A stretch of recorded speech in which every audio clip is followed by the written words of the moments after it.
This book is called Daisy-Headed Mayzie. And you're going to learn to recognize this name. I bet, Henry, you already know. When you see this guy, who is that? The cat in the hat. You're right. This is Daisy-Headed Mayzie, and I have never read this book. I've read a lot of Dr. Seuss books in my time, but not this one. And it is by Dr. Seuss. He writes a lot of fun stories. I hope you like this one. Daisy-Headed Mayzie.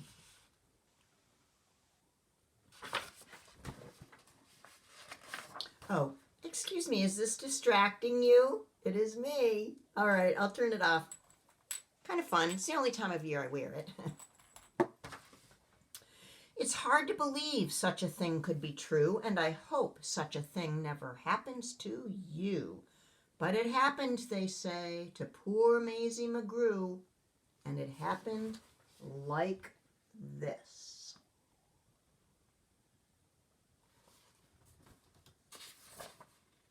She was sitting one day at her desk in school, in her usual way, when she felt a small twitch on the top of her head. So Mayzie looked up and she almost dropped dead. Something peculiar was going on there. A daisy was sprouting right out of her hair. Behind her was sitting young Herman Butch Strudel. This looks like a daisy up here on her noodle. Doesn't make sense why it couldn't be so. A noodle's no place for a daisy to grow. Then up spoke another boy, Einstein Van Tass, the brightest young man in the whole of the class. It's a very odd place to be sprouting a daisy, but nevertheless, one is growing on Mayzie. Hey, look it, cried Butch, right here in this room. Daisy-Head Mayzie. She's bursting in bloom. Did you ever see that happen to anybody at school? Me neither. Miss Sneetcher, the teacher, came rushing up quick. Such nonsense. Some child here is playing a trick. Which of you boys stuck that thing in her hair? You know that a daisy never could grow there. But teacher, said Butch, I saw the thing rise right out of her head with my very own eyes. Just give it a yank if you think I tell lies.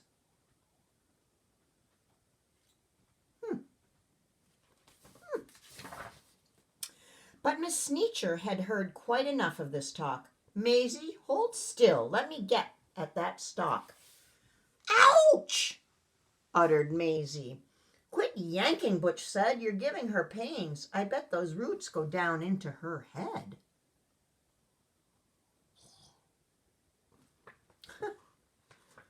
The kids in the class started shouting like crazy. Daisy-Head, Daisy-Head, Daisy-Head, Mayzie. Children, be quiet. Good grief, and alas, Miss Sneetcher was shocked by the noise of her class. I've taught in this room 20 years, maybe more. I've never seen anything like this before. I'll have to report it. You'll just have to come to the principal's office and show Mr. Gum.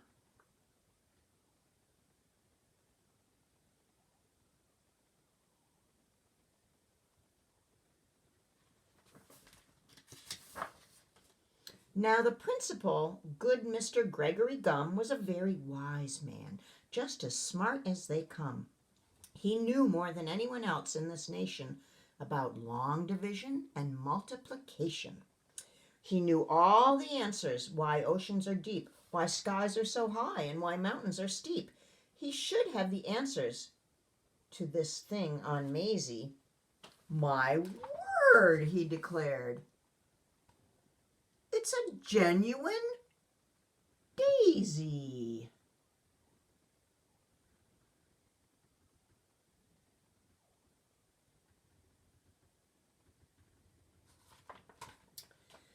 I've seen them quite often in fields growing wild, but I've never before on the head of a child.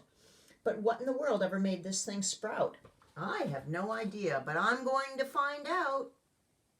Can you see that daisy right there? Right there on her head.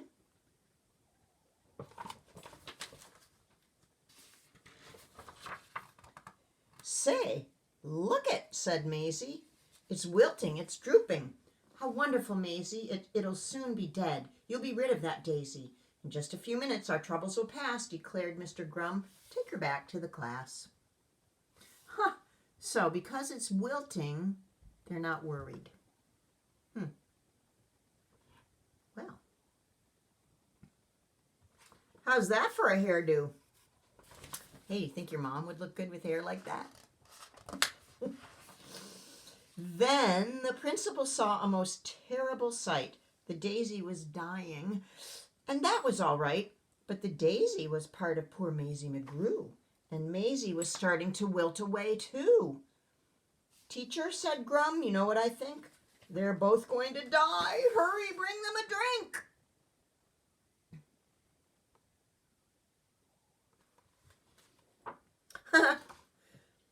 That daisy, the girl's got the... That daisy, that girl's the worst problem in town. You take her away and you make her lie down. You lock her up tight in that room down the hall. There are quite a few numbers that I've got to call.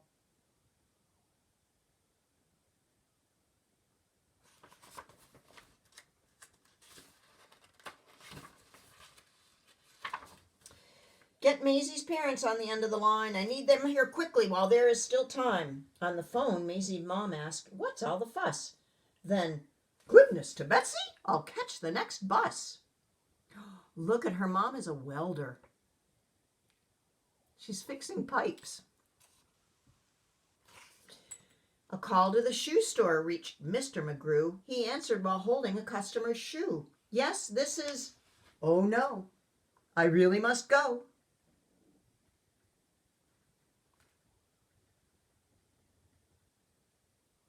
That's her daddy. And that's her mommy.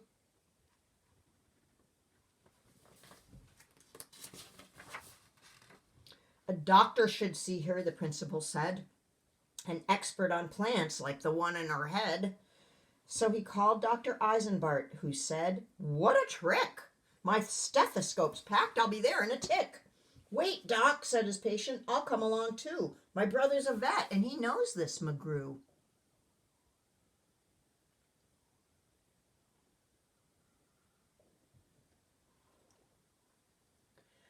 When he heard, Finch the florist grabbed for his shears.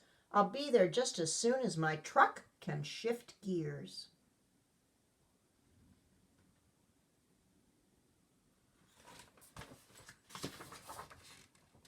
Meanwhile, poor Mayzie lay down on a couch. The daisy slumped down on its leaves in a slouch.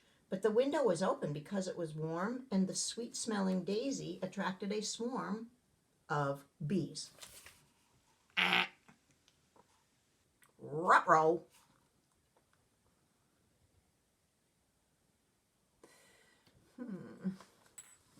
Bzzz.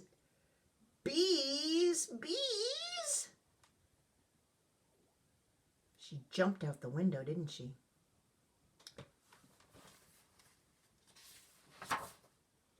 The faster she ran, the faster they flew. So Mayzie kept running. What else could she do? Poor little thing. She attempted to hide behind Officer Thatcher, who cupped out his hat like a bumblebee catcher.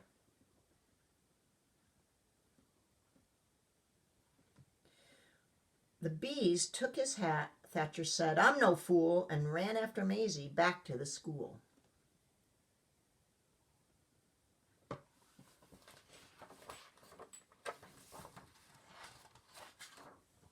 Principal Grum didn't know what to do. It's worse, cried Miss Sneecher, that's hard to say. It's worse, cried Miss Sneecher, much worse than we feared. The daisy and Mayzie have both disappeared. Behind her came charging Mr. McGrew, chased by a customer chasing his shoe, Finch the florist, and Dr. Eisenbart, too. Dr. Eisenbart's patient and Mrs. McGrew.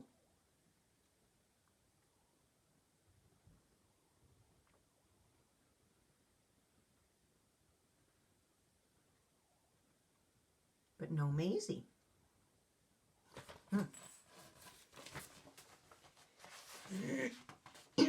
Then, through the window with Officer Thatcher, who slammed the pane shut so the bees couldn't catch her, jumped Mayzie McGrew to the floor in a splatter, with the daisy still there, except taller and fatter.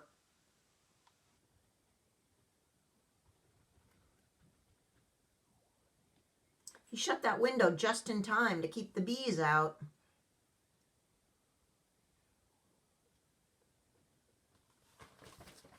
Hey, did you ever try stacking your books like that? Look at that. I think you should ask Daddy, Henry, if he could help you stack your books like that. My poor little daughter, the daisy, it's true. I'm going to faint, cried Mrs. McGrew. Tut, tut, said the florist. There's no need for tears. Just because there's a daisy between her two ears, I'll snip it right off with my sharp pruning shears. Those are some big shears. She's my patient. Don't touch her. You must stand apart. We have to have room, said Dr. Eisenbart. I think that Mayzie and her plant could help me get a research grant.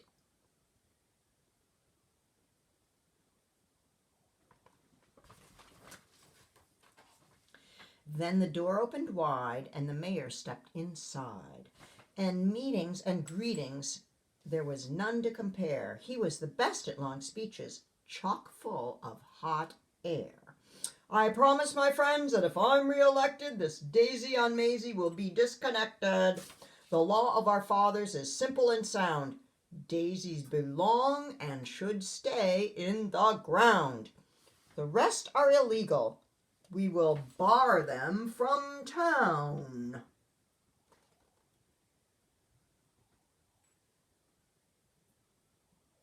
Can you find Mayzie in the picture, even though her back is to you? You are right. She is the one with the daisy growing out of her head. From the back came a voice, sometimes loud, sometimes slick, of a wheeler and dealer who knew every trick. I'm Finagle the agent. You've heard of me, I'm sure. I represent young what's-his-name and others now on tour. But Mayzie, you're so special. Please let me shake your hand. Your talent is a wondrous thing, unique in all the land. Daisy Head Mayzie, spelled out in bright lights. We'll draw kids in the day and the parents at night. Daisy Head Mayzie, you've got quite an act. Just stick with me, kid, and sign this contract. Oh, your flower needs to sign it, too.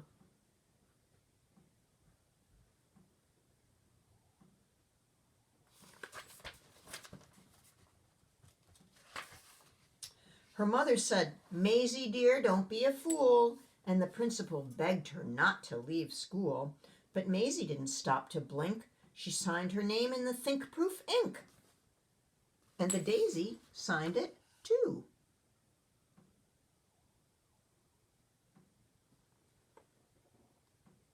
Daisy head fever was gripping the nation. It had quickly become a worldwide sensation. Daisy head fever. Look, I don't think that's growing out of his head. I think that he just wants to look like it's growing out of his head. People think it's a pretty cool problem to have, I guess. Daisy had burgers and Daisy had drinks. Daisy had stockings and Daisy had sinks. Daisy had buttons and Daisy had bows. Mayzie was famous, the star of her shows. Here's the burger and the drink with her picture. What is that? Stocking. That's a sock with a daisy growing out of the toe. And there she is on a stage. Fame had knocked on Maisie's door, and now she had it all and more. Piles of money stacked in tens.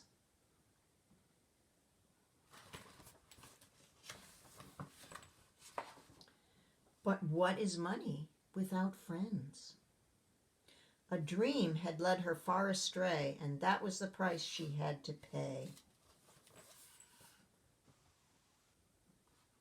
Lots of money, but no friends. No time to be with her friends.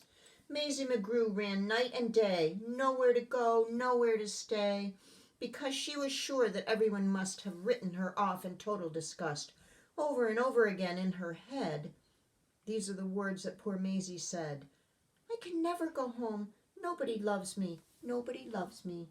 Nobody loves me. That's a very sad feeling. Nobody loved her? Poor Mayzie McGrew. It's hard to believe such a thing could be true. And maybe that's why, then, this daisy above, when Mayzie below began talking of love, well, you know about daisies. When love is in doubt, the job of a daisy is try to find out.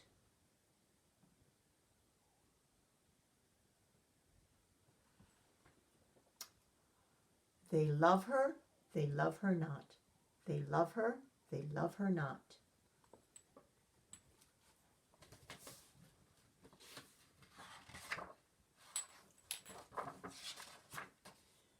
Don't worry, Mayzie. They love you. That's a game that you play with the on a daisy, which is a kind of flower. You pick the petals out to say, and each petal you go, he loves me. We used to do it when we were kids to see if someone liked us. And we'd go, he loves me not. He loves me not. And you pick off each little petal, and you hope that you end with the one saying, he loves me. And that last one that she picked said that her friends loved her. They love me.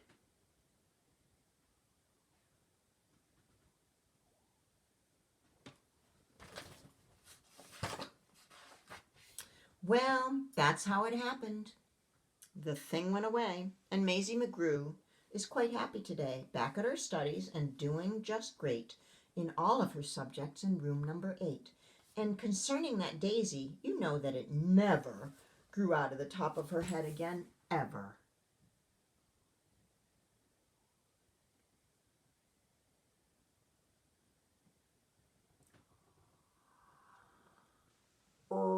Well, it practically never popped up again, except occasionally, now and then.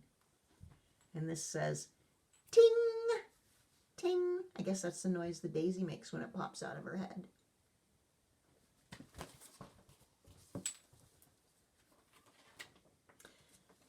And after all, I'm getting used to it, she said. That's the end. I liked it. Did you? I thought that was a good little story. Hope you loved it. I love you. Mwah.